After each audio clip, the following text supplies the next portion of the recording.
Hello. Morning, everybody.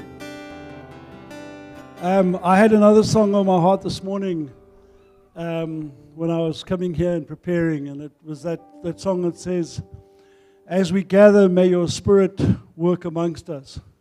As we gather, may we glorify your name." That's the desire of my heart this morning, personally, when I come. It's wonderful to be in the house of the Lord. It's wonderful to be with people. It's wonderful to... I'm working with the children's church, so I'm talking to the teachers. I'm seeing the children come. But the cry of my heart is I want to be in the presence of the Lord. I want the Spirit of God to do a work in my life this morning. So yes, it's nice to be in the house of the Lord with his people and stuff, but it is important that I make room in my heart for the Spirit of God to come and touch me, to make a way, for His Word to come and to work in my heart, for a time of refreshing to come as I worship and praise Him. So as we gather, let us allow His Spirit to work amongst us. As we gather, let us glorify His name. Amen. So let's just stand up. Father, we're just so grateful for this opportunity to be in your presence this morning. Thank you that your Spirit works within us, Lord, that we can praise you in the Spirit, Lord. We can worship you in spirit and truth, Lord. We can lift our hands, Lord. You are the one that sanctifies us, Lord. You are the one that makes us holy, Lord, by your Spirit and by your word and by your presence, Lord. So thank you, Lord, for today. Thank you for this opportunity. And we bless you today in Jesus' name. Amen.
the name that the Lord has made.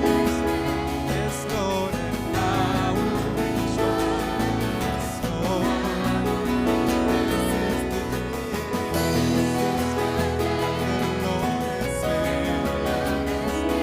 Oh, sing it, I blessed be the name, blessed be the name of the Lord. Blessed be the name of the Lord. Blessed be the name of the Lord. Most High. Blessed be the name. Blessed be the name. Blessed be the name of the Lord. Most High. Blessed be the name. Blessed be the name. Oh, blessed be the name of the Lord. Oh, Most High. Blessed be the name. Blessed be the name. Blessed be the name of the Lord. No, Most High. The name of the Lord. Oh, a strong tower. The righteous run into it. They are saved. Oh, the name of the Lord. Yes, Jesus, a strong tower. The righteous run into it. They are saved. Oh, blessed be the name. Blessed be the name. Oh, blessed be the name of the Lord. No, Most High. Blessed be the name. Blessed be the name. Oh, blessed be the name of the Lord. No, Most High.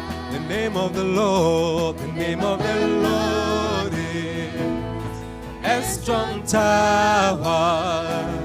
The righteous run into it. They are saved. The name of the Lord. Oh, a strong tower. Yes, Jesus. The righteous run into it.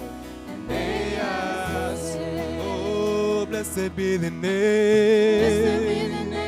Blessed be the name. Oh, blessed be the name of the Lord.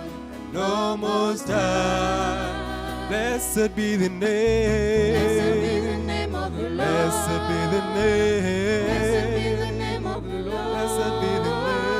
Blessed be the name of the Lord. And no, Most High. Hallelujah. Thank you, Jesus. Hallelujah. Thank you, Lord.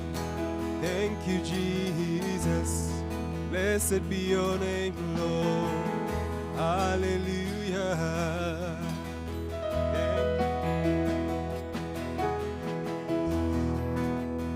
Thank you, Lord. You set my feet to dancing. You fill my heart with joy. You give me reason to rejoice. Oh, you set my feet. You set my feet are dancing. You fill my heart with joy. You give me reason to rejoice. Oh, you set my feet. You set my feet are dancing. Oh, you fill my heart with joy. You give me reason to rejoice. Oh, you set my feet. You set my feet are dancing. Yes, Lord, you fill my heart with joy. You give me reason to rejoice. I love to be in your presence with your people singing praises. I love to stand and rejoice, lift my hands and raise. I love to be in your presence with your people singing praises. I love to stand and rejoice, lift my hands and raise my voice. You set my feet. You set my feet dancing. You fill my heart with joy. You give me reason to rejoice. Oh, you set my feet. You set my feet dancing. You fill my heart with joy. You give me reason to rejoice. Love to be in your presence, with your people singing praises. I love to stand and rejoice, lift my hands and raise my Love to voice. be, love to be in your presence, with your people singing praises. Oh, I Love to stand and rejoice, lift my hands and raise my voice. love to be in your presence, With your people singing praises. I love to stand and rejoice, lift my hands and raise my voice. you set my feet. You set my feet Oh, dancing. You fill my heart with joy. You give me reason to rejoice. oh, you set my You feet. set my feet dancing. You fill my heart with joy. You give me reason to rejoice. Love to be In your presence, with your people singing praises. I love to stand and rejoice, lift my hands and raise my love to voice. be Love to be in your presence, with your people singing praises. I love to stand and rejoice, lift my hands and raise my voice. I love to lift the name of Jesus, sing to him with all of my heart. Yes, Lord, and I love to lift the name of Jesus, name above all love. The names I want to give him my life, Oh, give him my soul. I want to serve him with all of my heart and for Lord. he has changed my whole life, Oh, and bringing my soul to be a pure vessel for his great love. I love to lift the name of Jesus, sing to him with all my heart. I love to lift the name of Jesus, name above all love. The name I want to give him my life, Yes, Lord, give him my soul. I want to serve you with all of my heart, for he has changed my whole life and bringing my soul to be a pure vessel for his great love. I want to give him my life, yes, Lord, and give him my soul. I want to serve him with all of my heart, for he has changed my whole life and bringing my soul to be a pure vessel for his great love. Oh, to be a pure vessel for his great love, a pure vessel for his great love. Yes, Lord, pure vessel for his great love. Hallelujah. Thank you, Lord. Thank you, Jesus. I want to give you my life and give you my soul. I want to serve you with all my life, for he has changed my whole life and bringing my soul to be a pure vessel for his great love. I want to give him my life. Yes, Lord.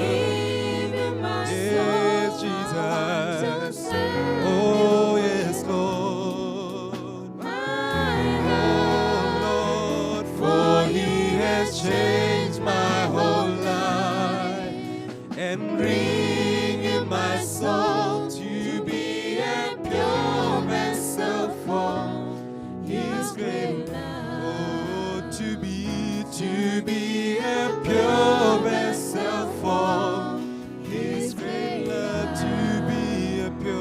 To be a pure vessel for His great love. Hallelujah. Thank you, Lord. Oh, hallelujah. Yes, Jesus. Thank you, Lord. Hallelujah. Oh, hallelujah. Yes, Jesus. Let's worship Him, brothers and sisters. Pure vessel for His great love. To be a pure vessel for His great love. Oh, I want to give You my life and give You my soul. I want to serve You with all of my heart. Yes, Lord.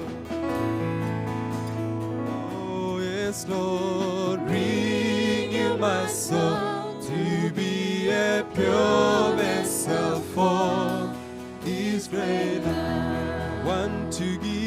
I want to give You my life. Yes, Lord, and give You my soul. I want to serve You with all of my heart.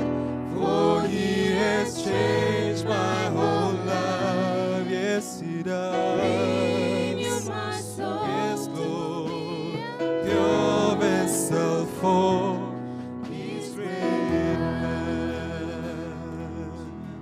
Hallelujah. Yes, Jesus. Thank You, Lord. Yes, Jesus, Lord. For You have changed us, Jesus. Hallelujah. Yes, Jesus. Thank You, Lord. Oh, yes, Jesus. Oh, we worship You. Father, we worship You. Hallelujah.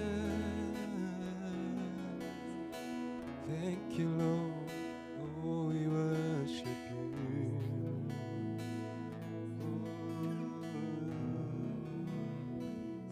We bless Your name, Jesus. We bless Your name, Lord. You are high and lifted up. Yes, Jesus. You are high and exalted. Oh, yes, Lord. Who can compare to You, Lord? Who can compare to You, Jesus? Thank You, Jesus. We can lift our voice this morning and give Him all the glory. Oh, who He is this morning. Hallelujah. Hallelujah. Hallelujah. In Psalm 124 it says, if it had not been the Lord who was on our side.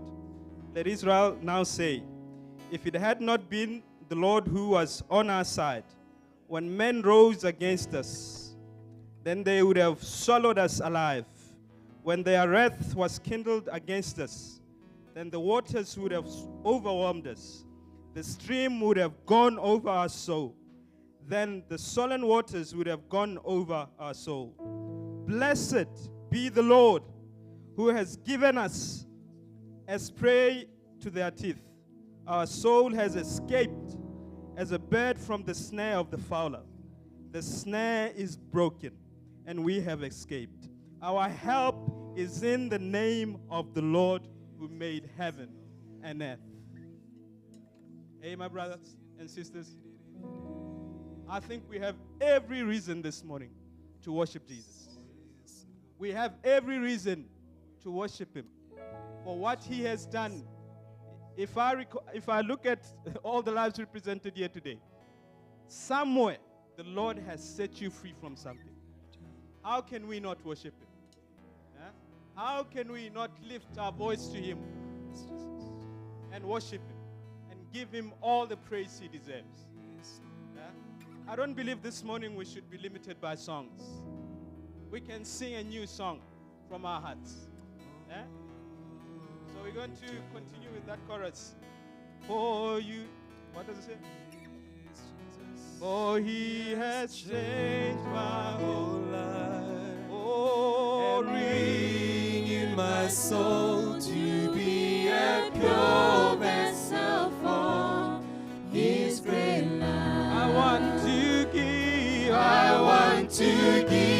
Him my life and give Him my soul. I want to serve Him with all of my heart. For He has changed my whole life and bring in my soul to be a pure vessel for His great love. I want to give Him my life and give Him my soul. I want to serve Him with all of my heart. For He has changed my whole life and bring in my soul to be a pure vessel for His great love. I want to give Him my life. Oh, and give Him my soul. I want to serve Him with all my heart. For He has changed my whole life and bring in my soul to be a pure vessel for His great love. I want to give Him my life, give Him my soul. I want to serve Him with all of my heart. For He has changed my whole life and bring you my soul to be a pure vessel for His great love. To be a pure vessel for His great love. To be a pure vessel for His great love. Hallelujah. Thank you, Lord, for all you've done, Jesus. Oh, hallelujah. For all you've done, Lord. Thank you, Lord Jesus, for all you've done, Lord. For all you lived, you died.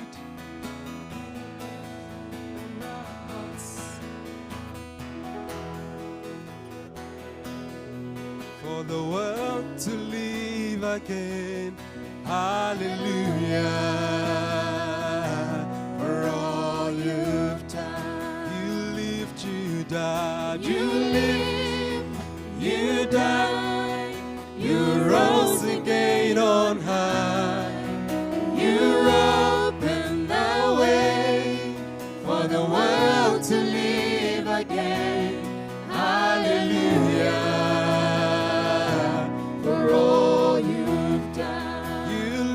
You died, you lived, you died, you rose again on high.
done for all us. you've done. Hallelujah. Hallelujah. For all you've done, for all you've done. Hallelujah. Oh Lord, yes, Jesus. Let's worship Him, brothers and sisters. Hallelujah. For all you've done, for all you've done for us, for all you've done. Yes, Jesus, when you died for us, Lord, for all you've done. Oh, hallelujah. And all you will do. Thank you, Lord, for all you've done, Lord, for all you've done. Oh, hallelujah. Oh, for all you've done. Yes, Lord, and all you will do, Jesus, Lord, for all you will do, Lord. Hallelujah. Yes, Jesus. We bless your name, Lord, for all you've done. Oh, for all you've done.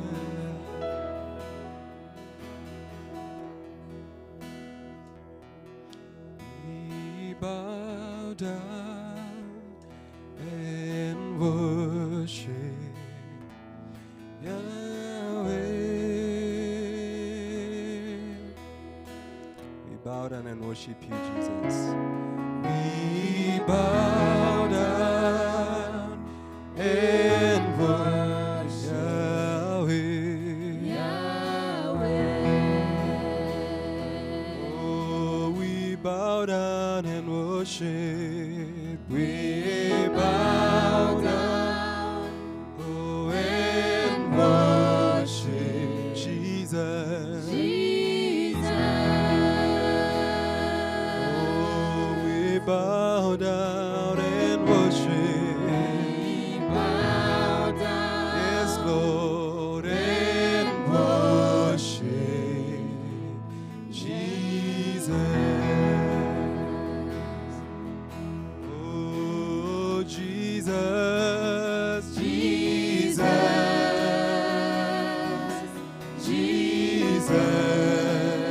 Jesus, Jesus. Oh, Jesus.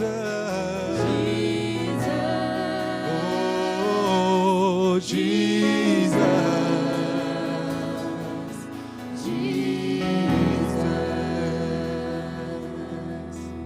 We bow down and worship. We bow down and worship Jesus. Oh, we bow down and worship.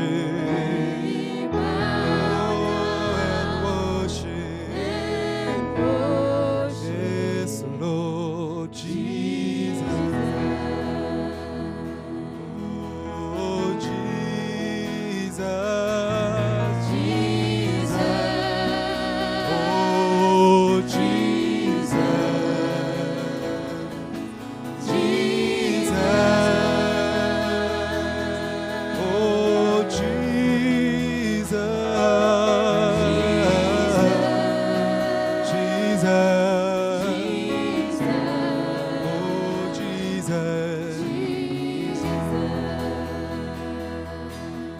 Oh, we bow down and worship.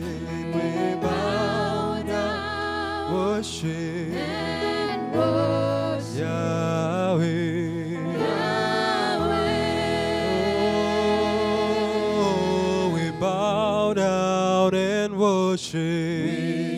Oh, and worship Yahweh.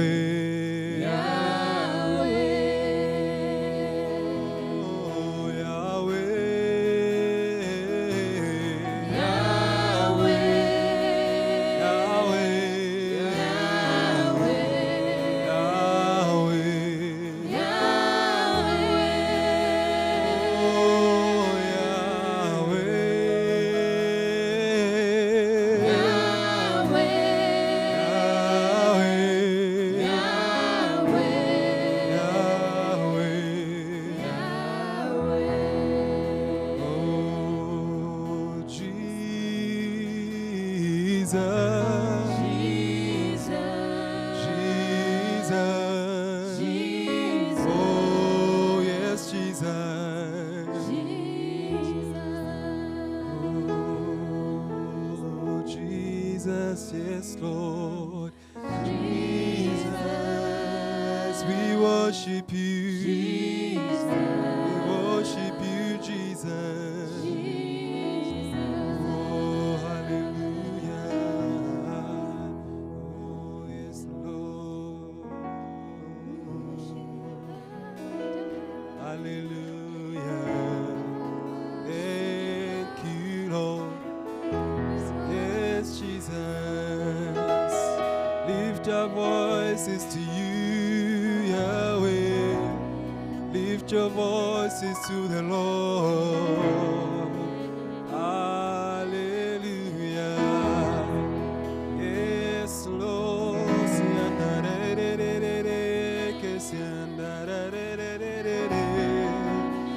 Oh, yes, Lord.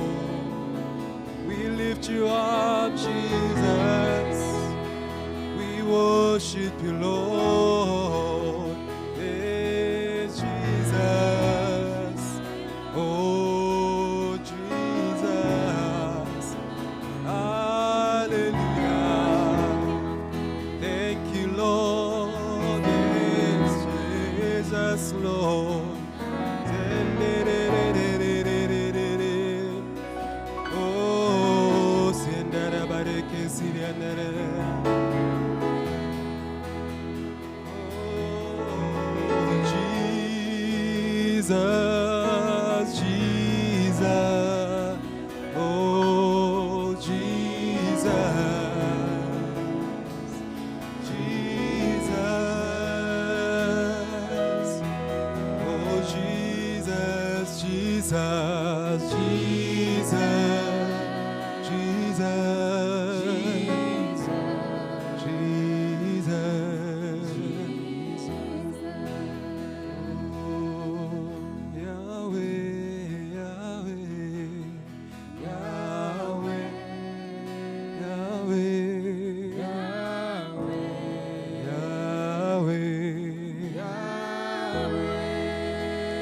Lift our voices to you, Yahweh.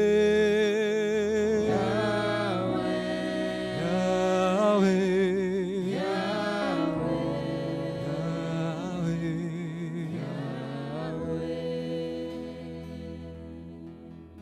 Oh, we bless your name this morning, Lord. We bless your name, Jesus. You are high and lifted up, Lord. There is none that compares to you, Lord Jesus. We look at you this morning, Lord. We see how small we are, but how lifted you are, Jesus. You are high above the heavens, Lord. You have been there before even the beginning of time. And you have all of us here this morning, Lord, in your heart, to save us from our sins, to open a door for us to come in, Lord, through your Son, Jesus. That's why this morning, Lord, we are nothing without you, Lord. We are nothing, Lord. We are men who are going to die without your presence, Lord Jesus. We are men and women with no vision, Lord Jesus, without you. But if we stand here today, Lord, it's your grace upon our lives. It's your goodness. It's your kindness, Lord, that you have led us to repentance, Lord Jesus.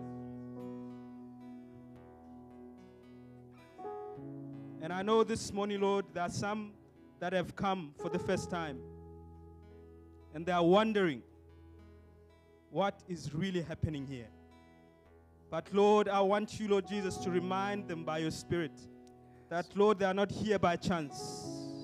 That you are calling them into your kingdom, Lord Jesus. You are calling them to repentance because you want to save them from the wrath to come. For, Lord, all of us, Lord, will stand one day before you to give our account of our lives. But this morning you have opened a door of grace that we may come to you, Lord.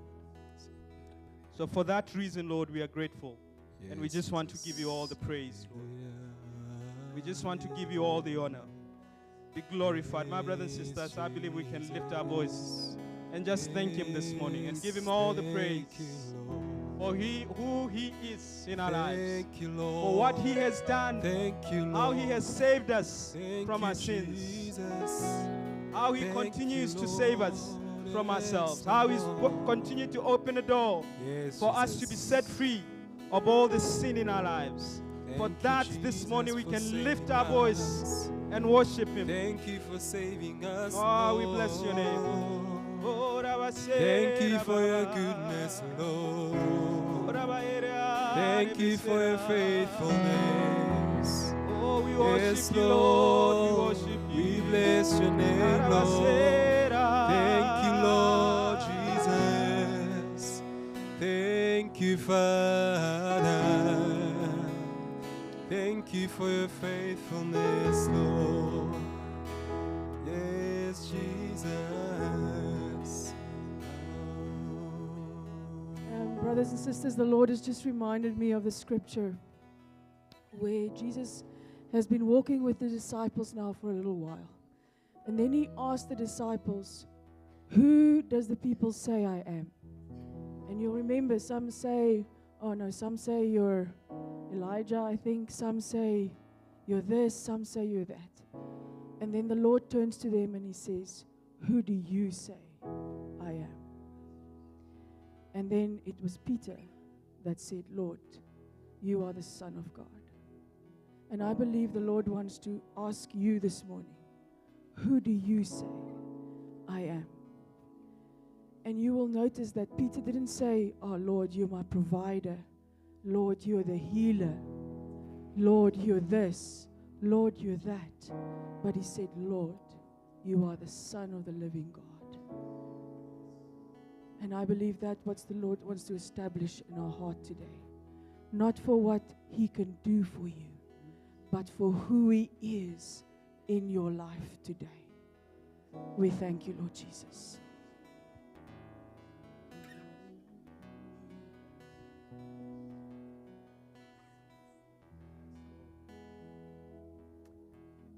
As we continue in that heart of worship, we are going to give our offering to the Lord. Still a part of our worship.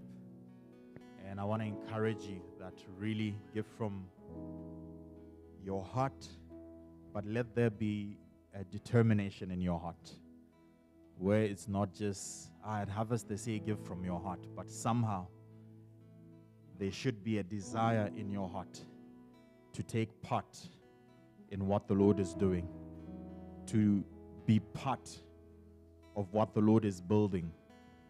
And for me, the first step is in the giving of our money. The giving of our money, which is very important to us, but it's the first step for me. So as we continue to worship the Lord, we've got a basket at the back and a basket here in the front. And we also have our POS machine, point of sale, for those who want to use their cards to give to the Lord. Amen. Let us continue to worship the Lord and make your way to the baskets and the POS.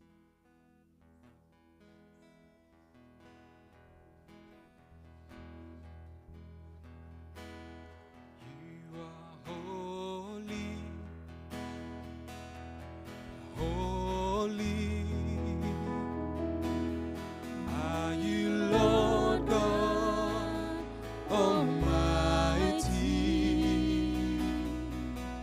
Worthy is the Lamb, worthy is the Lamb. Oh, you are holy, holy. Are you Lord God Almighty? Worthy is the Lamb, worthy is the Lamb.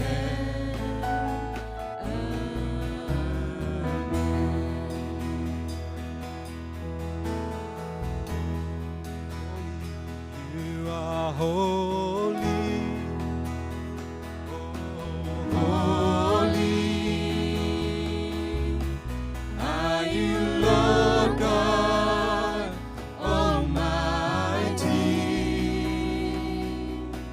Worthy is the Lamb,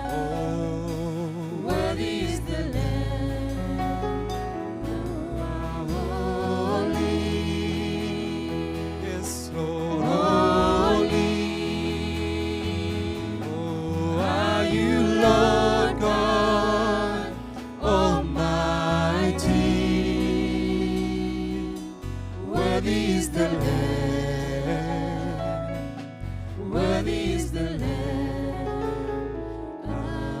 Amen. Thank you. Good morning, brothers and sisters. Think we can do a bit better. Good morning, brothers and sisters. Hey, that's a bit better. And welcome to those on live stream. Always lovely to have you. Before we get into today's or the announcements for the week, weeks ahead, just want to give a special welcome to anyone who's visiting us for the very first time. If it's your first time with us in this building, just want to say a special hello to you. You can just raise your hand so we can see you. Morning. Welcome, my brother. Great. You can just keep your hand raised. We just want to give you a little something there. In it, there's a little flash drive with some messages and a keep in touch form. You are welcome to fill it in, but under no pressure at all. All right, great. So this week's announcements. It's a short week, so there will be no midweek meetings this week. So we typically have our Connect groups on Wednesday. There won't be any this week. And then we'll meet again church on Sunday, for those who are around, at 9:30. Then, just wanted to get us just a reminder about the raffle that we have ongoing. So we still have some books available, guys. And remember, there's some fantastic prizes to be won at ridiculous giveaway raffle prices. So it's only $20 per ticket. Each book has 20 tickets. So again, we encourage you to pick up a book. The expectation, again, guys, is just that if you do take up a book, 20 tickets at 20 pula each is 400. So if, as you return the book, then you're returning it with the 400, or at least with the amount that you managed to sell, and then the unused raffle ticket. So each ticket that has been sold from here is worth 20 pula, and yeah, the multiplication of what you've sold is what, when you return the book, please bring that with us. It runs until, I think we're going to do the draw on the 7th of May, so I would think that probably the week before that, that's the end of April, the 30th of April, if we can have all our books ready with the funds that we managed to raise. And again, for those that don't know, we are raising funds to be a support for those that will be going to Bible school in Mauritius. So there is an amazing opportunity for a few individuals to just have a time of investment in our church in Mauritius for about 5-6 months, and we're really trusting the Lord to raise funds to be able to sponsor a few people to go out. Again, if you are interested, if you want to be sent, if you want to have some time out there in Mauritius, please put it before the Lord, and if you feel that that's you, that this is the time for you, please speak to one of the responsibles, and yeah, let's see how we can make things happen. All right, then, not this weekend, but the following weekend, we've got something exciting coming up. So, yes, not this weekend, right? Yes, the next weekend. Okay. Wait. So, yeah. Okay. It's English, guys. All right. So, anyway, on the 15th of April, it's a Saturday, right? I still think I'm correct. But anyway, on the 15th of April, yes, we will be having, guess what happens when amazing people race together? You have? Come on, you guys are brilliant. You have an amazing race. So that's what's happening on the 15th of April, guys. We had quite a blast last year. It's always a special time when young and old can come together and, yeah, have a very interesting experience, driving around through Gabs, going through clues together, getting lost together. So we do encourage you guys, make that time available. You might think, I'm older, this is not for me, but we will rely on you to chauffeur the competitors, if you're not one of them, around Gabs. So please, it's always a great time for us to connect with.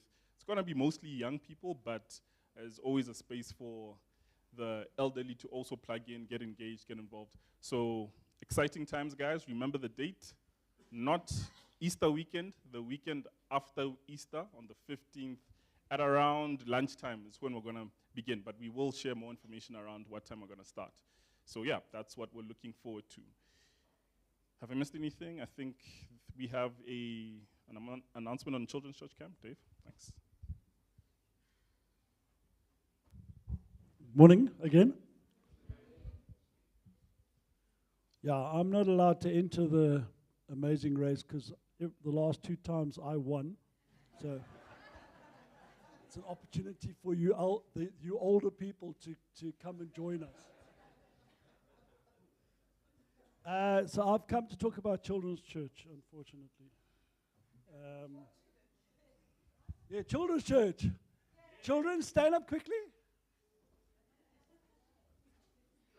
Yeah, okay, sit down. Okay, yeah, we move amongst you. You're not always aware of us, but we are here and we're watching you. So, Children's Church. Very important announcement. We have a Children's Church camp coming up on the 11th to the 14th. I've got it written down so that I don't forget. 11th to the 14th of May. It's 5 weeks from now. Okay? It's very important. There's a lot of admin and there's a lot of detail because we are traveling with a very precious cargo of your children. So there's a lot of details, there's a lot of activity that has to go in. We leave early on the Friday morning, on the 11th, travel down to the Drakensberg in South Africa, have a wonderful time, and then we travel back on the Sunday and deliver your precious children back to you, very gratefully, on the Sunday. So, first of all, what I'm asking for is parents and children. You need to be deciding whether you want to go to the camp. Okay, the ages is, I think it's 7 to 12. I think the youngest is 7. I just need to confirm that. But if you're between 7 and 12 and you want to go to Children's Church camp this year in the Drakensberg, you need to be letting us know now so that we can start making arrangements, whether we're going to hire a bus or whether we're going to go in cars or however we're going to do it. The second thing is, your parents need to confirm with things like passports. We need to get affidavits signed. We need to get letters of authority to take the children out of the country and so on. So there's a lot of admin that we need to do. So we can't afford to leave it. Okay? We also have teachers. Just to remind you, there are 6 teachers. There are 5 teachers in training, and there are 5 assistants in Children's Church already. And we would like to, as many of them go as possible as well. So that's a message to you guys as well, my team. Think about it.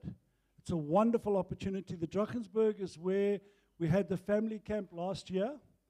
It was last year, hey? And it's a wonderful venue. It's got the hot springs. It's got adventure playground. Last year we had, I think, more than 50 children. Or the last time we were at the camp, there was more than 50 children. So it's a very, very wonderful weekend. And it's easy to organize, a blessing time, but it's something that we need to be preparing for. And then, if you don't have access to a child, you can also sponsor a child to go on the camp or a worker to go on the camp. I think the cost is going to be around about 800 pula. That includes the camp for the weekend and for food and everything, and transport included. So it is quite expensive, but and that's why I'm saying if you would like to sponsor a child, then please let me know as well. So what I'm going to do is we will put a notice out on the church website, the church broadcast system, with all the details again, and then please there'll be a contact number. So if you can let us know, if your child is going, if you're wanting your child to come, please can you let us know on the system.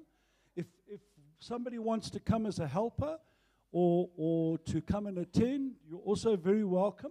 we need to submit all these names and everything to the elders for approval. So it's something that we are really excited about, but we also, as I said, there's a lot of detail that we want to make sure that we don't miss out on. Amen. Thank you.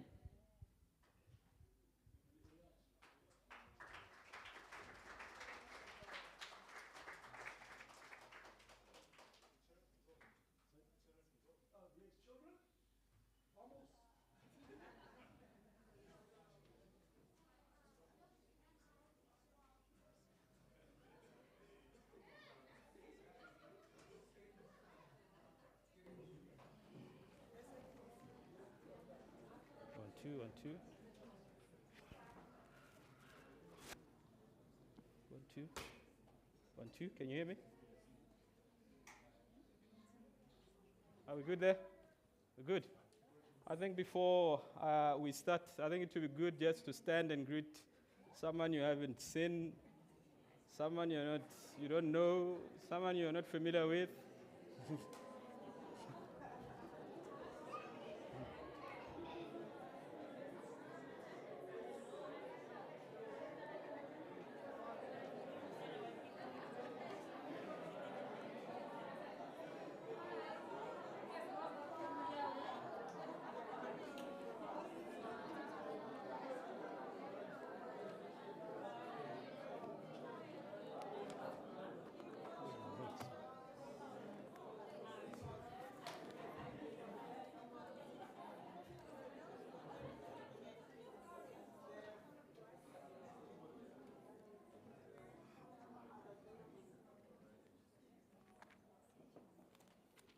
It's really wonderful to be in Gaps, and I was really, really encouraged last week for all the 21 ladies that came to Francistown. It was really, really encouraging to see. And I sent my greetings from the church in Francistown. Bratton is there this morning with the brothers, but it's really, really encouraging to see what's happening amongst us and amongst all the churches. So before we start this morning, let's pray.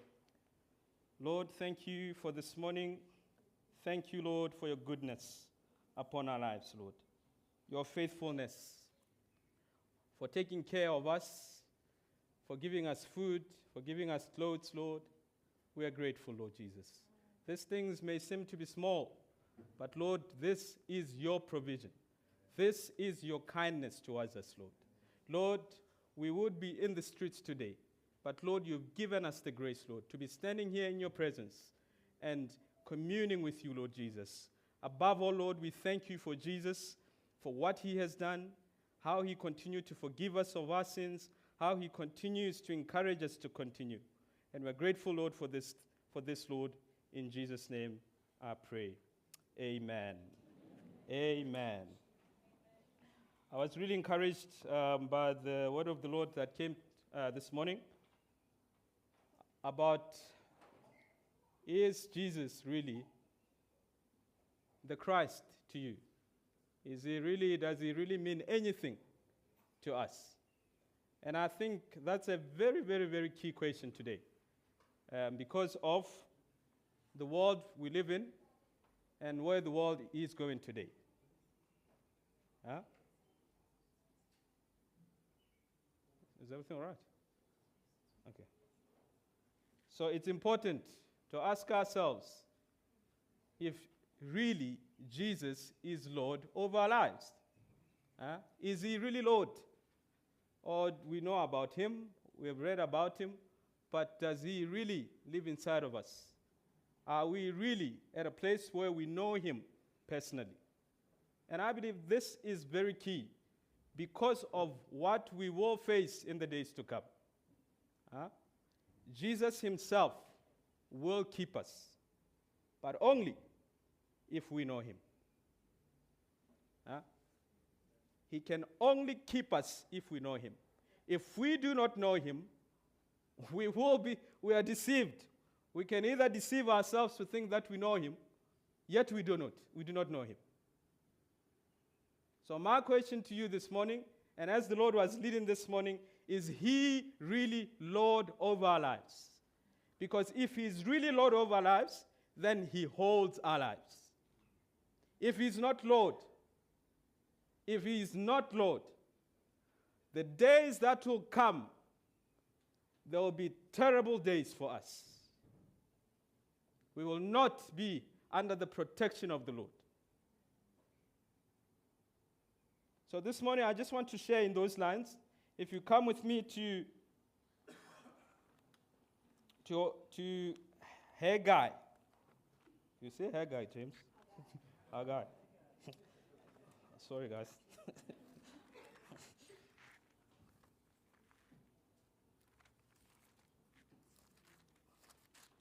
Haggai.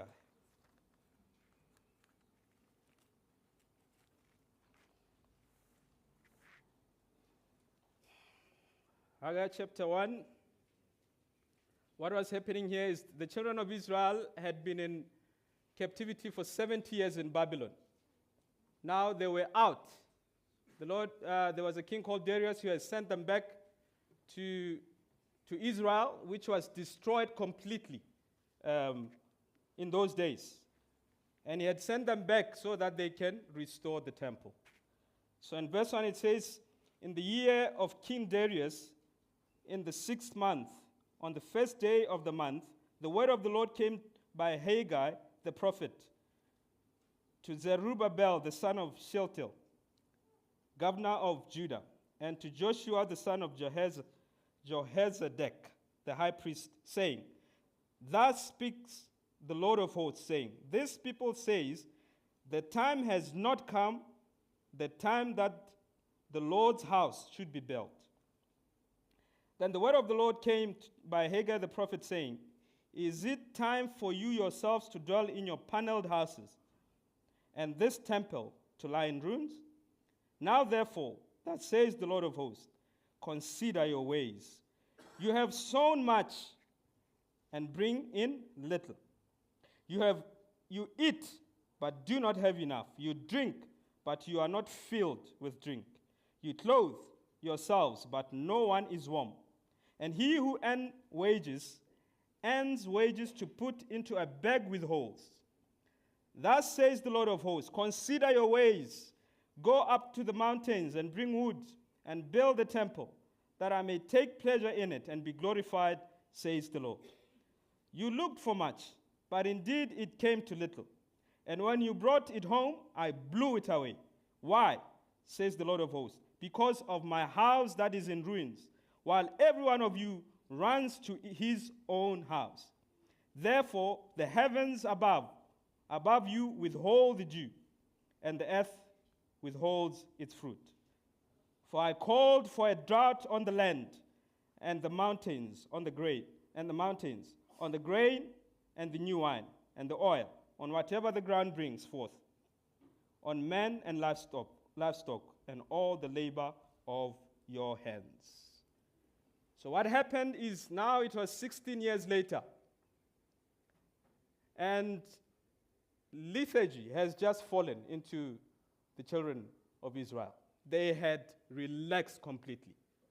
They had stopped building the temple. They now had personal ambition. They began to build their own houses and forgot about the house of the Lord.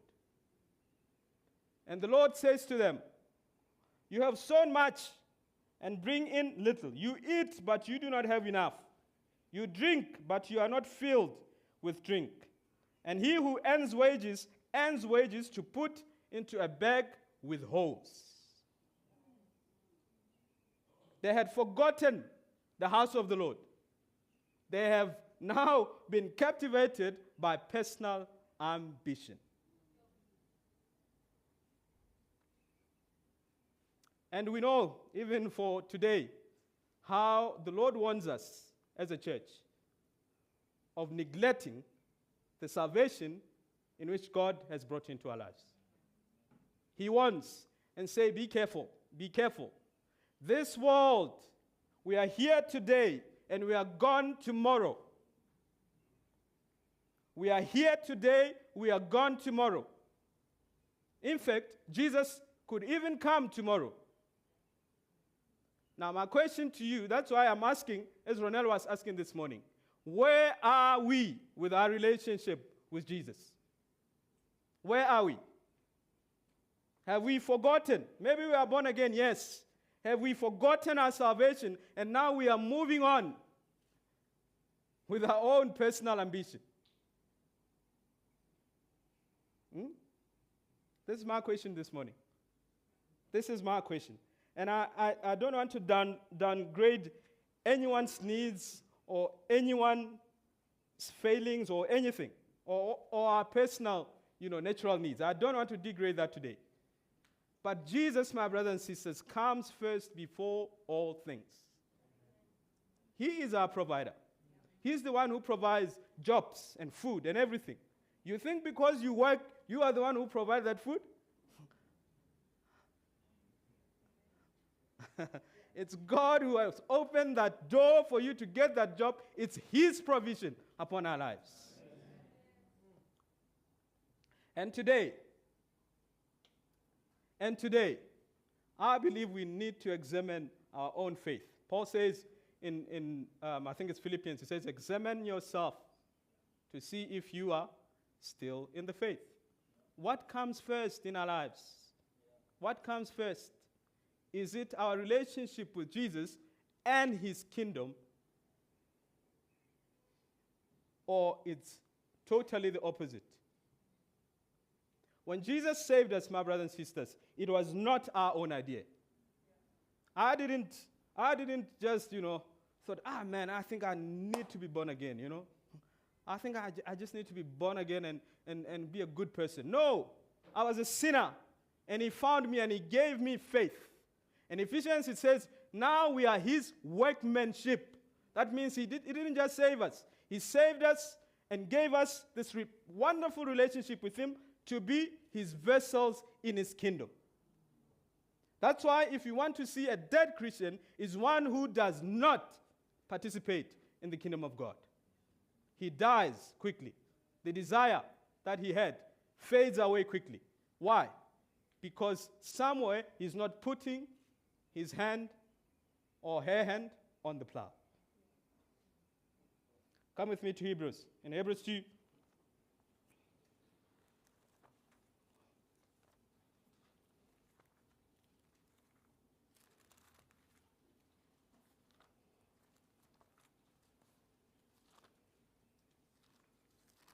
can see that the Apostle Paul even warns again.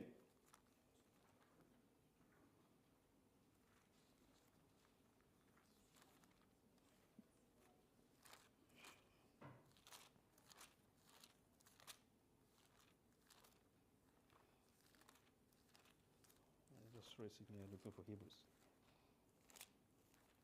Right. Hebrews 2 and verse 1. It says, therefore we must give the more earnest heed to the things we have heard, lest we drift away. For if the word spoken through angels proven steadfast, and every transgression and disobedience received a just reward, how shall we escape if we neglect so great a salvation, which at the first began to be spoken by the Lord, and was confirmed to us by those who heard Him? So he says, how shall we escape if we neglect so great a salvation?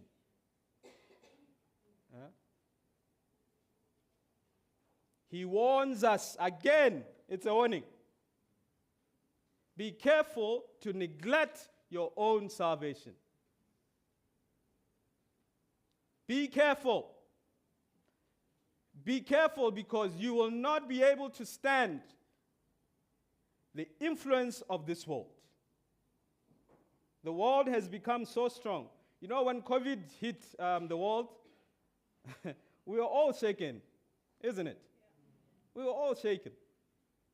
And we said, okay, this is the time, man. I just want to bring my relationship before the Lord. I want to be serious because of fear.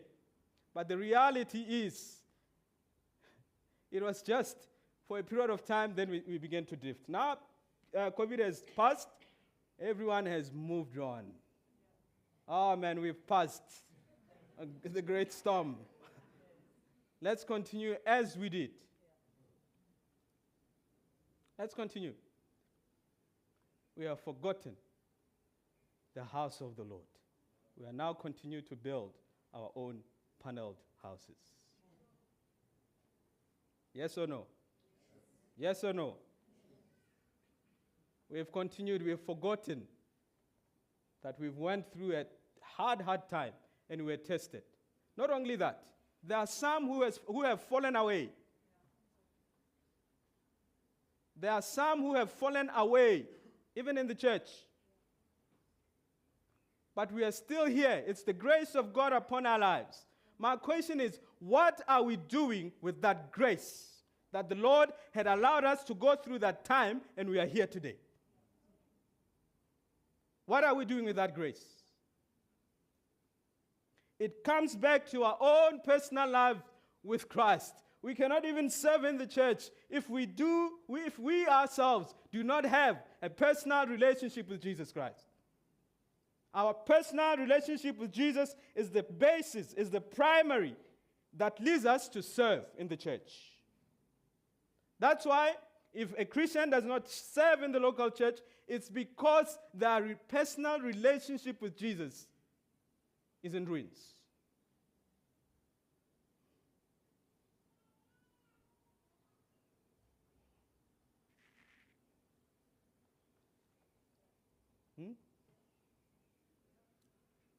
It's quite here. Yes or no? But my brothers and sisters, I really believe the Lord wants to warn us. I really feel this morning that the Lord wants to warn us. Have we continued and forgot that time, that period of COVID? Are we now continue with our lives and moving on? Where is Jesus in our lives? Where is He? Where is He? And you know, in the past years, the elders have come here, they've warned us tremendously of the coming of the Lord and the falling away which was to come. There were prophecies that were said before even that COVID hit us. There were prophecies about the falling away that would come. And before COVID, we were, it's a prophecy. You know, you treat it like, it's another prophecy that you do in church. But that time came. And there was a shaking that took place in the church. And many left. Not just, in our church, the church globally. People who you'd have thought, these guys are, these are the pillars. They left. Why? Because backsliding begins with our own personal relationship with Jesus. You don't just backslide, my brothers and sisters. You don't just take a decision, I'm living. It's a thing that has been building behind. It begins with our own neglect of our own relationship with Jesus. Our focus that we give to Him. It begins there. It doesn't start when we come and say, I'm living. No. It's been happening. It's a build-up. You know, when a rat dies, it's fine, for the first 5 hours. As time begins to go on and go on and go on, you start smelling, isn't it? You start smelling it. Now there's something that's rotten. That's the heart of man. That's the heart of man. The moment we cut off our own relationship with Jesus, we have cut ourselves completely from His kingdom and what He wants to do. And what He wants to do. And slumber, meetings becomes, religious. We go to church because, hey man, it's a good thing to do, isn't it? If you're a good person, you need to go to church. Huh? And I just love the songs. They're amazing. And in that church, we worship freely. We come and, we are in freedom, we speak in tongues, we do. It means nothing if our personal relationship is not right. It means nothing, absolutely nothing. You can even give to the basket. It means nothing. It absolutely means nothing if it's not coming from a heart that's in connection and personal relationship with Jesus Christ. You come with me to Luke 12.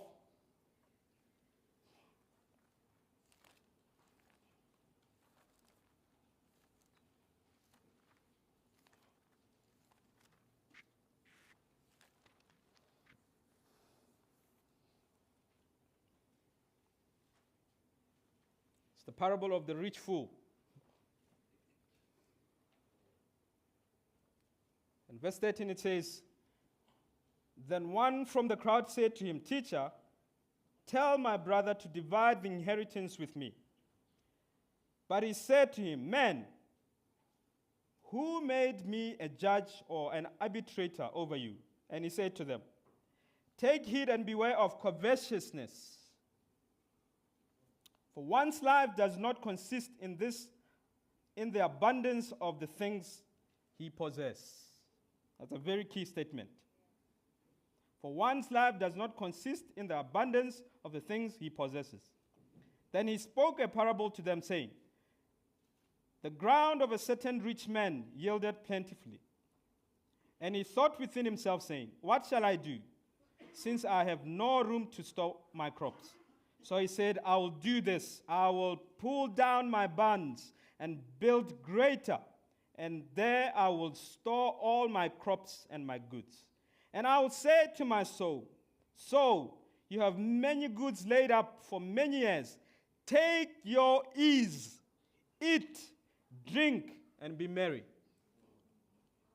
But God said to him, 'Fool, this night your soul will be required of you. Then whose will those things be which you have provided? So is he who lays up treasure for himself and is not rich toward God.'" It reminded me of the story of a man, similar story. He had insured, he had done all the great positions you can ever do in life, and he insured everything.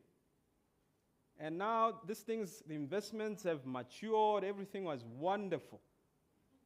And he said, "Well, today I'm retiring." He retired on a Friday. Monday, he was reported dead. Of all his life of possessing worldly things, but he was not rich toward God.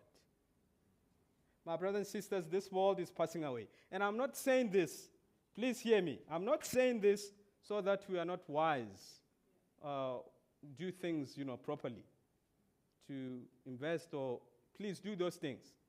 But are you rich toward God? What do you love first? Is it God or is the things that you possess? You see? John writes, the Apostle John writes and says, "Do not love the world, nor the things of the world." Why? Because these things are passing away. They're all passing away. But what we are in the Lord, my brothers and sisters, stands for eternity. And I know sometimes when we speak about the coming of the Lord or us dying, it's something that we take light, okay, it happens to another person. And the person who died on Monday, he was also actually thinking that way. It's true. It's true. We think, it's something that will happen to someone. The coming of the Lord. Man. It's, Bible prophecy. We treat it lightly, but it's a reality. It's a reality, my brothers and sisters. It's going to happen. It's coming. It's coming, and it's coming soon. It's coming, and it's coming soon. And it's appointed for each one of us here that one day we are going to die. It's appointed. It's there in God's calendar. He knows. The very day we are going to die, He knows. He knows. The very hour, the very minute, the very second that we are going to die. And it doesn't matter if you are a rich man. You know, death is what we call the great equalizer. It takes the rich and the poor. It takes those who have and those who do not have. But let me tell you something. Those that have been born again and those that will be found faithful to the end will spend eternity with Jesus Christ. Those that have been born again, only those that have been born again will spend eternity with Jesus. If you are not born again, my brother, let me tell you, you will not be with Jesus when you die. If you are not sure if you are born again, why stay unsure? Why? He has opened His grace for you to come. He has opened His grace for you to come in repentance. And He welcomes you into His kingdom.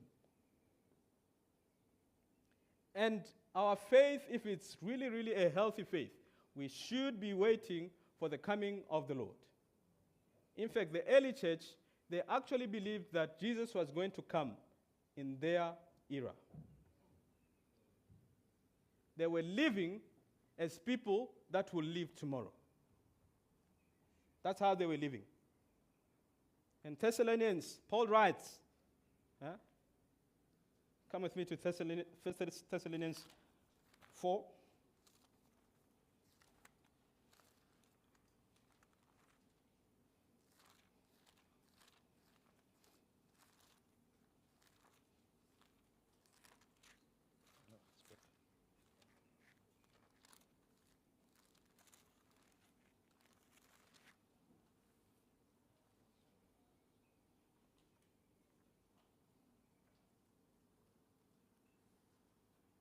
In verse 13 it says, "But I do not want you to be ignorant, brethren, concerning those who have fallen asleep, lest you sorrow as others who have no hope.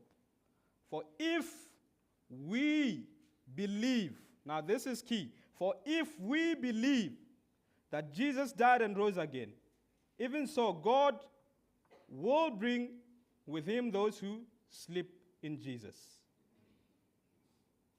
For this we say to you, by the word of the Lord, that we who are alive and remain until the coming of the Lord will by no means precede those who are asleep. For the Lord Himself will descend from heaven with a shout, with the voice of an archangel, and with the trumpet of God, and the dead in Christ will rise first. Then we who are alive and remain shall be caught up together with them in the clouds to meet the Lord in the air. Thus we shall always be with the Lord. Therefore comfort one another with these words." That's the early church. They thought at that time Jesus would come. And I think Jesus is closer to coming in our time more than in those times. So even when we live, our faith should be in the light of the coming of the Lord. Should be in light with the fact that we might die tomorrow. It must be in the light that time is short, my brothers and sisters. Time is short. We need to look at our lives and see what comes first. What comes first? It's a deception to think that because we are born again, we'll just automatically be ready. How about those who have fallen away? Have you considered how they have fallen away? Are we even considering things like that? That's why no one is safe, my brother. We must keep our hands on the plow. We must continue and persevere and give our lives to Christ and give our lives towards what he's doing in the kingdom. There's much that has to be done in this country. There's much.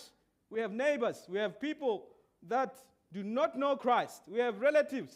I'm confronted when I say that because I know some of even in my family, are not born again. What is my desire towards them? What is my desire towards them? But if my relationship with Jesus is not strong enough to make me desire to share the gospel of Jesus Christ, to see that time is short, where am I going? And unfortunately, you cannot make yourself be sensitive to the coming of the Lord. It's the work of the Holy Spirit in our lives as we continue to walk with Jesus.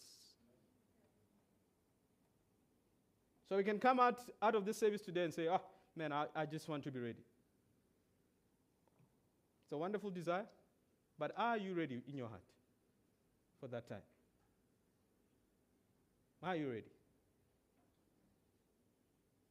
And in James 5,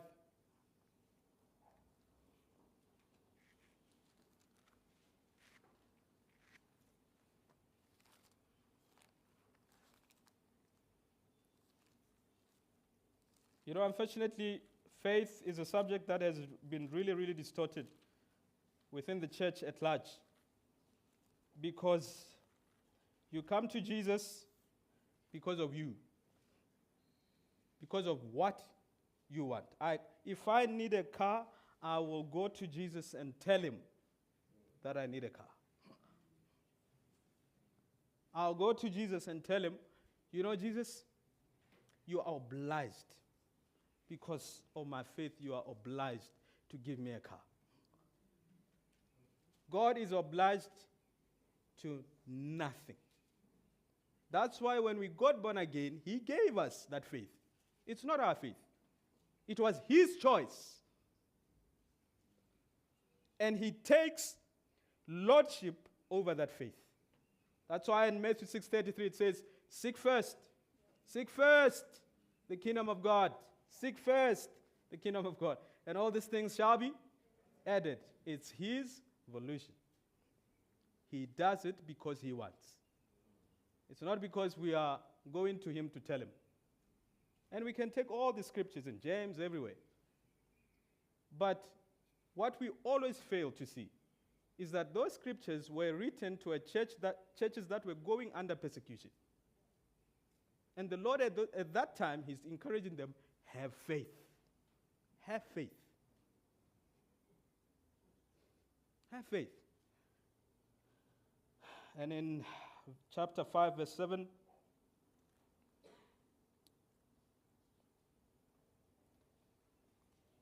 it says, therefore, be patient, brethren, until the coming of the Lord. See how the farmer waits for the precious fruit of the earth, waiting patiently for it until it receives the early and the latter rain.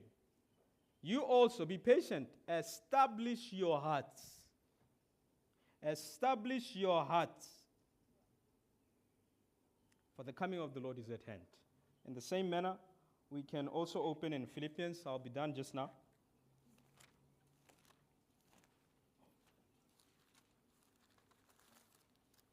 In Philippians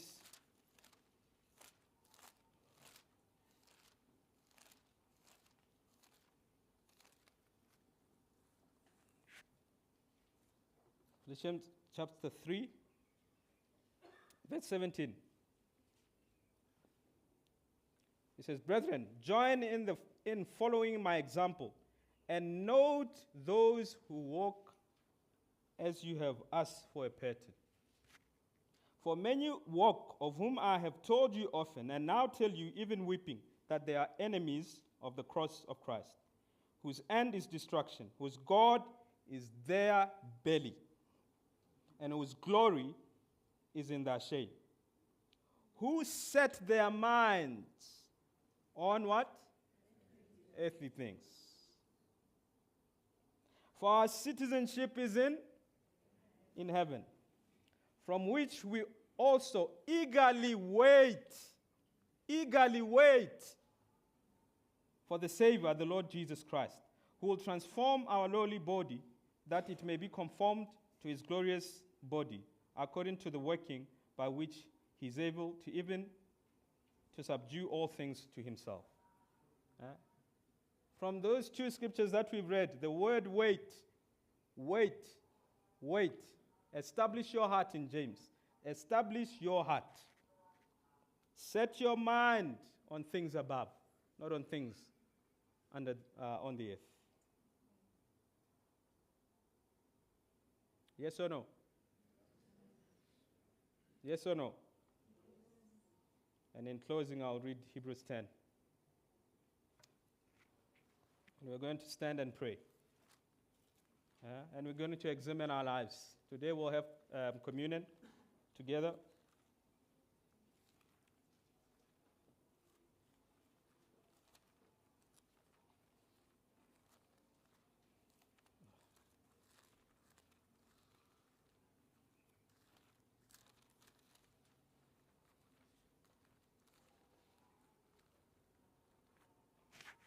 Verse 26.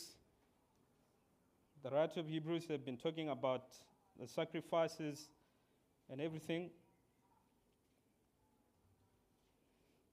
And verse 26, it says, excuse me, for if we sin willingly, after we have received the knowledge of the truth, they no longer remain as sacrifice for sins, but a certain fearful expectation of judgment and fiery indignation, which will devour the adversaries. That's for us. It's a warning for us who have been born again. If we continue to willingly sin and stay you see, my brother, if our relationship with Jesus is not clear, we will live in sin. And I'm not saying we will not fall. We will fall. We will make mistakes. But because we already have this personal relationship, it will lead us to, please let's focus, it will lead us to repentance. Because we are human beings, isn't it? We will fall. We will sin, willingly and unwillingly. But if you are clear with our relationship with Jesus, it will lead us to a place where it breaks us and we come before the Lord and say, Jesus, forgive me. Forgive me. And the Bible says he washes us and cleanses from all unrighteousness. That's his kindness to others. But if we live in sin and continue and forget everything about the Lord, all that's left for us, it's what the writer says there. Certain fearful expectation of judgment and fiery indignation, which will devour the adversaries. So my question to us this morning, it's just simple, my brother. What is Jesus to us? What is Jesus to us? And I understand we go to church, we do things for the church, we do all the religious stuff. It's fine. But is it beginning from the primary reason, which is Jesus himself as being Lord of our lives? I think that's what's key. That's what's key. And if he's Lord and King over our hearts, we will be a blessing in his kingdom. And we will see, as the days begin to approach, the warnings and his coming. And we will not live in fear. Every time when someone says, Jesus is coming, you don't look at the world. Don't look at the world. Just look at the church. And you see the fear that comes because we are not sure of even our own salvation. We are not sure. Well, I really don't know. I really don't know if I'm born again. I don't know. I don't know if the Lord really knows me. It's a fear that covers many. Even I myself have been in that fear. where I did not know if he comes tomorrow, I know I'm born again, but if he really comes tomorrow, I don't know if I really, really, really believe that he's Lord and I will be with him. And I believe this morning we can all examine our hearts. I implore you this morning. And before we take the communion, I believe we can stand. We can stand on our feet. And later you can come, we can worship the Lord. And all of us can examine ourselves. That's why we cannot just take communion just, as a casual thing or a religious thing. It's a time for us to examine ourselves, to see truly if we are in the faith. And if it's a time for us to commit ourselves again to Jesus, let it be. But let none of us today leave that door being not sure of their own personal relationship with Jesus. And today, if you are here and you know that you are not born again, and when you talk about this judgment and fiery indignation, I want to open a door if you want. If you want. It's your choice.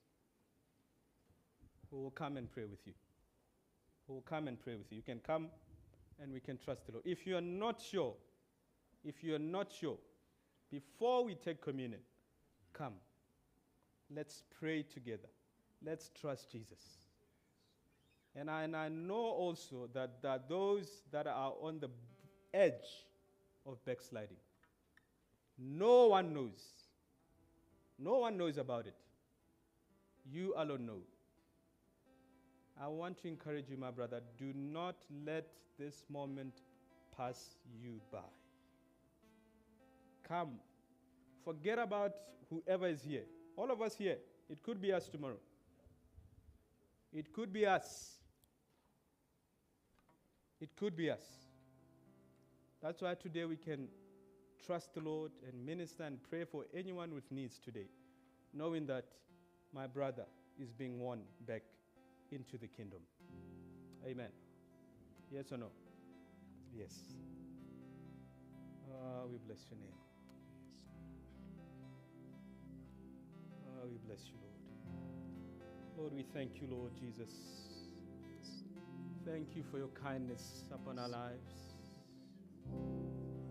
Thank you, Lord, how you continue, Lord, to warn us. How you continue, Lord, to call us, Lord, to yourself.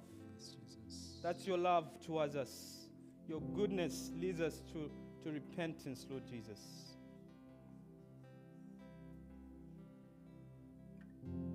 And this morning, Lord, you do not judge anyone. You do not judge anyone. Just wait for a second. Just wait for a second. You do not judge anyone, Lord Jesus.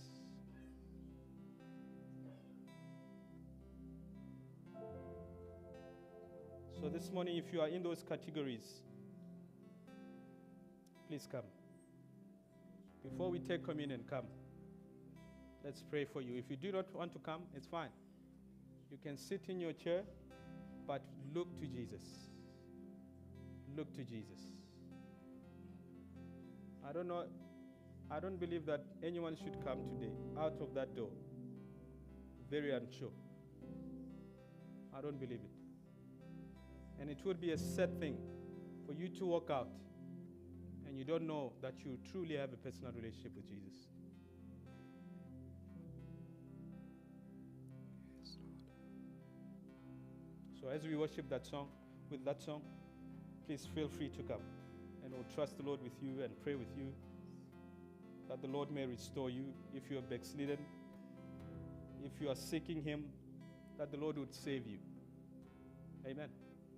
For it's only your will that I am free. For it's only your will that I am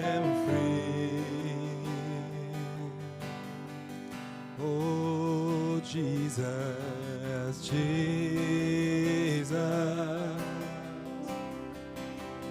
All for Jesus. All I am and have, and never hope to be.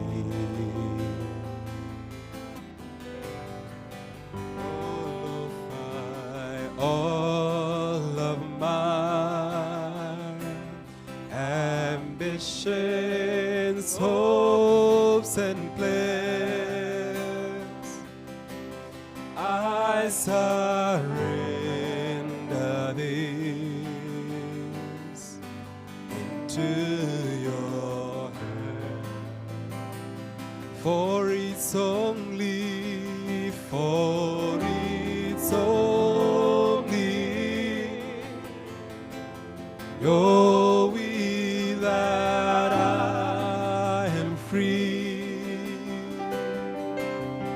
For it's only your will that I am free. Oh Jesus, Jesus, all for Jesus, all for Jesus, all I am. Oh yes, Lord, and never hope to be. All of my ambitions, all of my ambitions, hopes, and plans, I surrender these into your hand. I really feel there's a brother here. You've done all the religious things, but indeed you are in the edge of backsliding. I really feel, and I'm sure of that in my heart this morning. And I just want to encourage you, whoever you are, do not let this moment pass you. Do not let this moment pass you. The Lord is opening a door for you. Huh? The Lord is opening a door for you.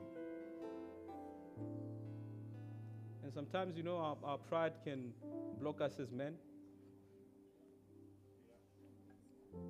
Our pride can block us as men. But I really, really, really feel there's a brother here. There's a brother here. You are just on the edge of living. And I really believe the Lord is opening His grace wide open this morning. Wide open for you to come. And we'll continue. We'll continue and worship Jesus. But I want to encourage you, look to the Lord, then from there we'll take the communion.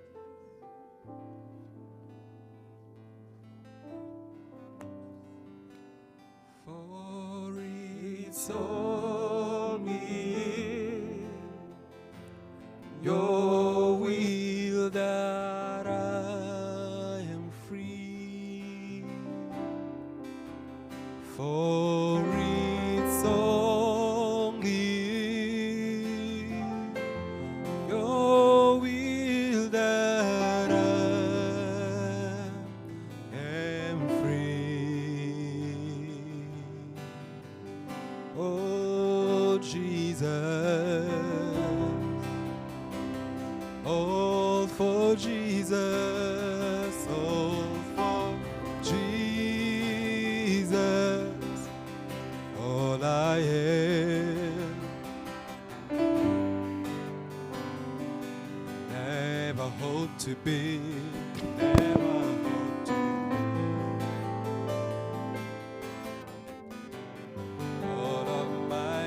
ambition. All of my Oh, ambitions, hopes and plans, I surrender these to your hand.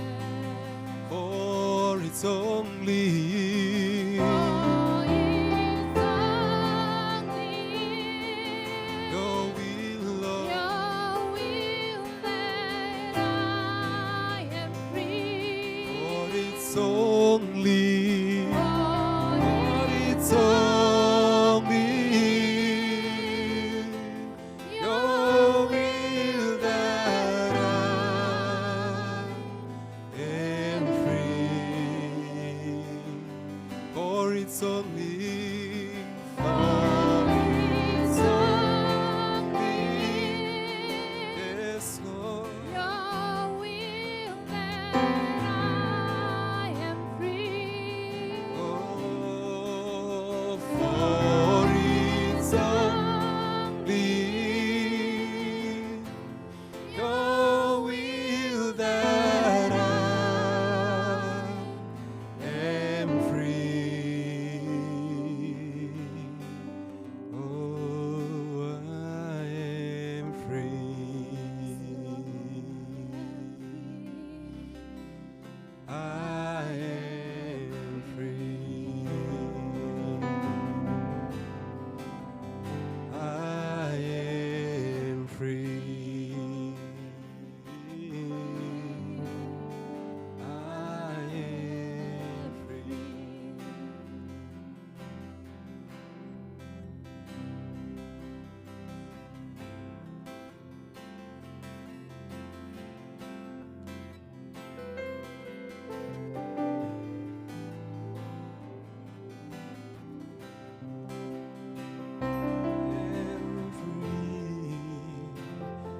I am free, Lord. I am free. Yes, Lord.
There's still people here today. I'm sorry, maybe I'm taking long. But I really feel there's still people here. You are dead in your heart. All the fire that you had for the Lord is dead. The Lord is calling you this morning. The Lord is calling you. I'm not calling you. I'm just a human being. I'm a human being. But I believe the Lord is calling you to come back to Him and fan the flames. To allow His Holy Spirit to come and fan the flames. If you want to still come, you can come. But we will continue and move on to communion. And I want my brother and sisters to look at our hearts again. And if we have to rededicate our lives before the Lord, before we take communion, please do. Examine yourself and see if truly you still have Jesus as Lord over your life. So as we continue in worship, the elements will pass. But before you eat, examine yourself. If truly you're still in the faith. Amen.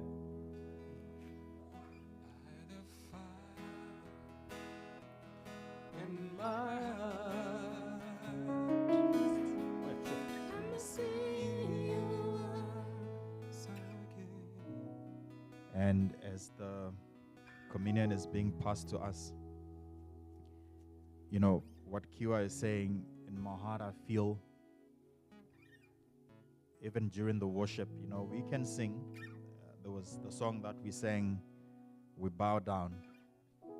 And somehow in my heart I felt a challenge from the Lord to say, you know, you can sing the words, we bow down. But are we really bowed down? Because the bowing down refers to us realizing His Lordship in our lives. And His Lordship in our lives means that you and I, we submit our lives to Him. And as Khiwa speaks about being dead, maybe you still come to church, you still do all the things that you did from the beginning, but it's not the external that we're speaking about. It is your heart. It is your life. It is that reverence. It is that fear. It is that longing, that thirst, that love that was there, that is now gone. All that's left is things. And that's not what the Lord is looking for. And this morning, if you're standing here and you know that religion is very real to you, but life is not there. We speak about being bowed down. You can do things for Him, but the question is, are you bowed down to Him? Or do you just recognize Him as God and you continue to serve Him, but somehow in your heart, there isn't a submission? Somehow in your heart, you are dead, as my brother Khiwa is saying. It's just going through the motions. So as we stand and we hold those emblems, let us look at our hearts. But more than that, let us ask the Lord to say, Lord, show me my heart. Where am I? What is the state of my heart? Because we can so easily deceive ourselves. There is a truth that is a truth to us. But that truth, it is not absolute truth. It is not the truth of God that exposes us. So what we need this morning, it is the truth of God that comes and exposes our hearts and exposes our lives. Amen. The Lord is doing this so that we can be well. It is not to embarrass us. It is not to humiliate us. But it is so that we may be well. Amen.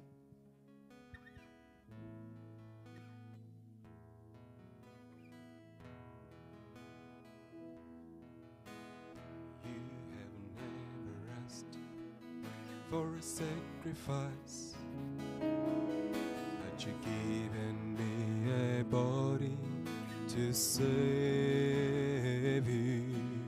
You have never asked for an offering, but you've given me a body to save you.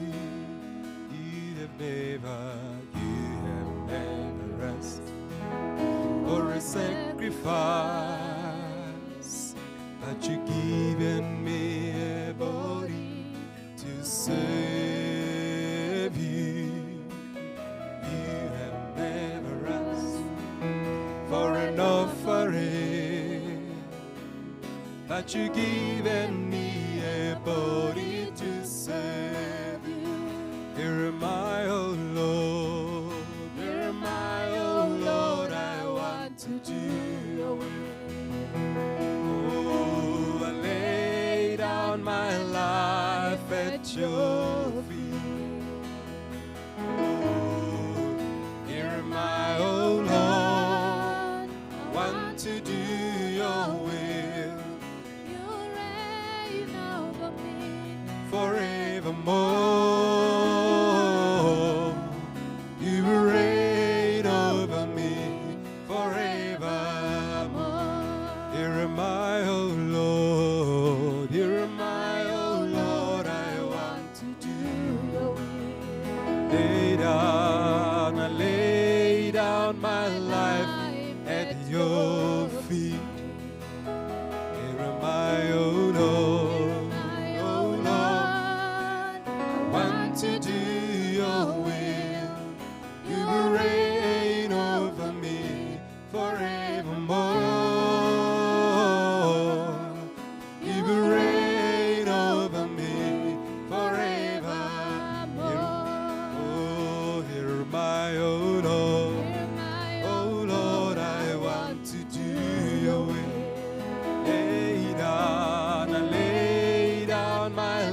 ignite my heart again.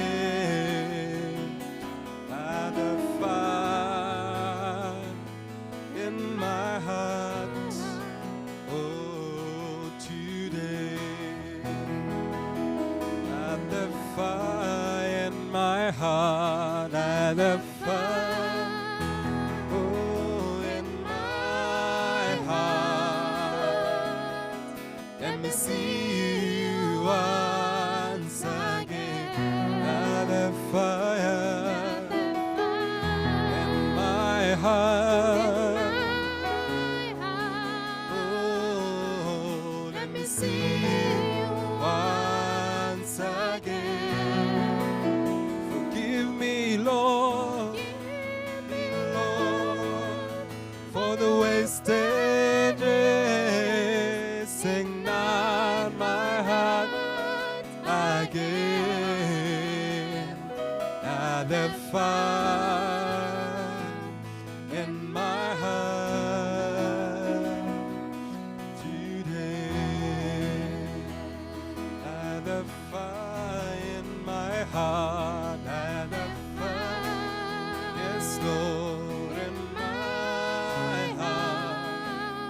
Oh, Let me see you once again. At the fire in my heart, in my heart.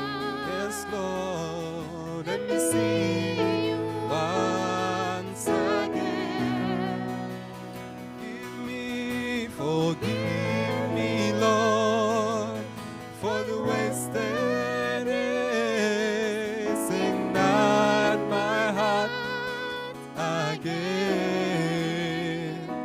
At the fire in my heart today.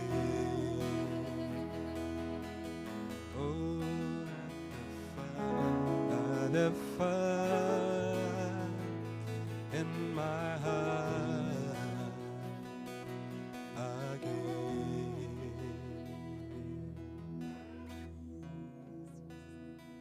So the Bible says, in the night that he was betrayed, he broke bread with them, all his disciples. This was a remembrance of the body of Jesus that was broken for us. It was not a light thing. That's why Paul says, examine yourself before you take it. Because it's a symbol, it's just a symbol of the body of Jesus that was broken for our sins. So even as you take it this morning, and I pray in my heart that you have examined yourself to see if you are still in the faith, you can freely eat of that bread.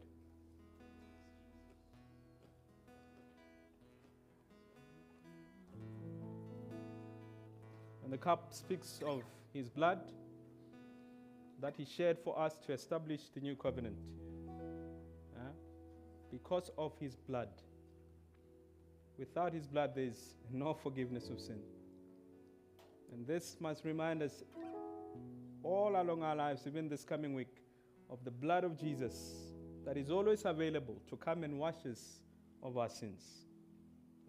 No matter where we may be, even we have sinned to the highest degree, my prayer is that we may be reminded to come back in repentance, that he may wash us of all our sins and all our unrighteousness.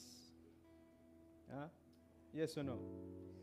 So we can freely drink of that cup and we can fellowship and share the love of the Lord together. Amen.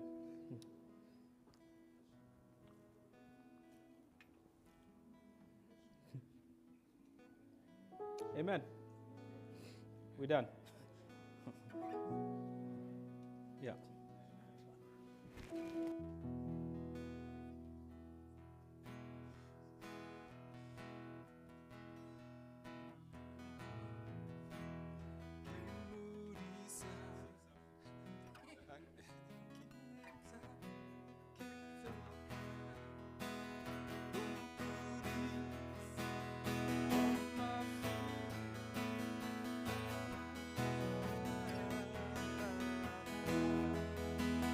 Say